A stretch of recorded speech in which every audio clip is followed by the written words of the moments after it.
Air Force, what are you looking forward to get from the Air Force? So apparently that day my camera cut off and I didn't even notice it until I went to go download the footage today and edit the video, and I noticed that I was missing like 10 minutes of footage. Just gonna go ahead and jump right back into where I left off so that this can be a complete video.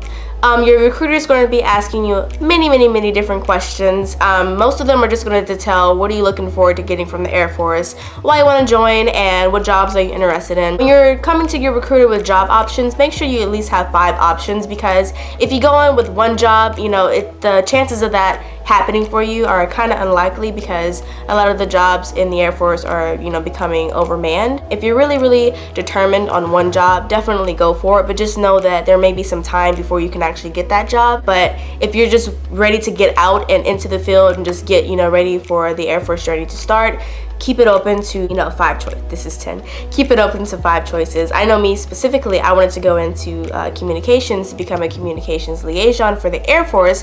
However, he told me that it was a very small field to get into, so the best thing for me was to be to go in with another job and cross-train into the communications program. So that's another option. If your job isn't readily available, you can go in with another job and cross-train and switch over. Also, you're going to have to abide by their weight and height standards. That's something that I kind of struggled with, because yes, I lost a lot of weight. You can refer to my old vlogs and my old videos. You can definitely see there's a dramatic change.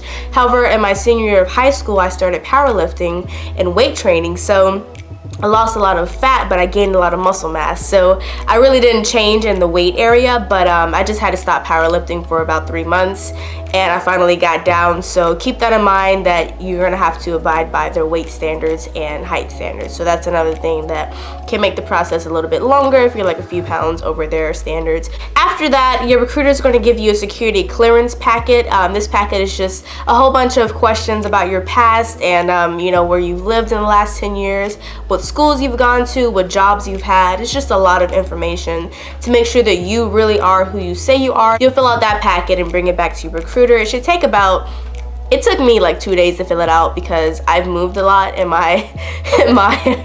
the last 10 years of my life. I think I had 24 addresses on that paper, which is really sad to say, but hey, it happens. So you'll meet with your recruiter about 3 more times before you move on to the next step, which is to schedule to take your ASVAB test. And the ASVAB stands for the Armed Services Vocational Aptitude Battery Test.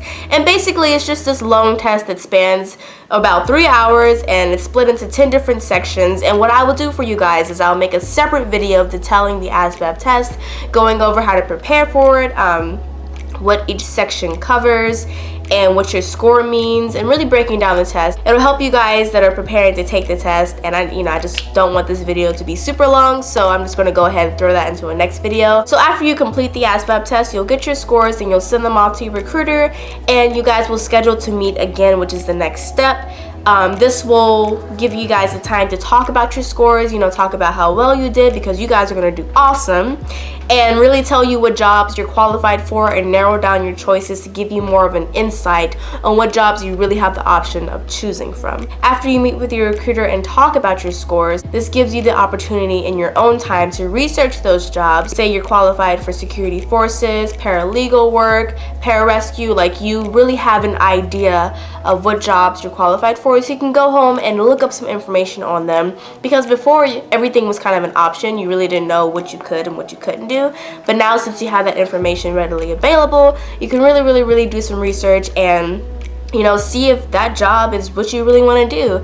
So I chose paralegal because I was going to go into security forces at first, but my recruiter was like, I don't think you should do that, because I don't know, he thought that I can do something a little more on the inside field, not so much as in the field, if that makes any sense. And definitely after military, think about if what job you choose, how that's going to affect you after you leave the military. So that's a really good step to really get in tune with what jobs you're available for. The next step is to meet with your recruiter once again to schedule your date to go down to MEPS, which is the Military Entrance Processing Station.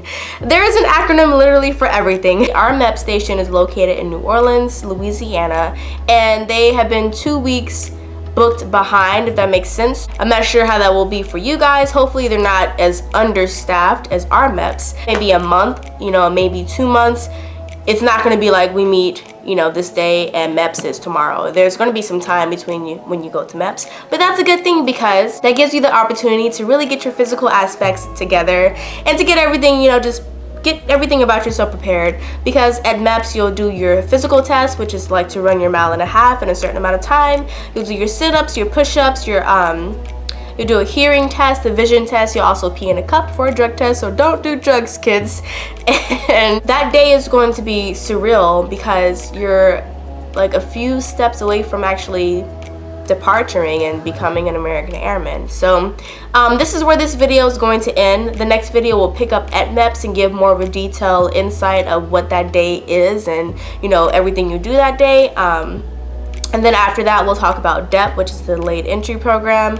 We'll talk about the meetings with your recruiters after MEPS, and we'll speak about the steps from MEPS all the way to when you go to basic training. So thank you for watching this segment. Hopefully I've answered any questions that you guys have had. If you have any more, you can definitely leave me a comment or send me an email. And I just really appreciate, you know, taking out the time to watch this video. And I'm glad I could help people. So but yeah, that's it for today, and thanks for watching, and I'll see you guys next time.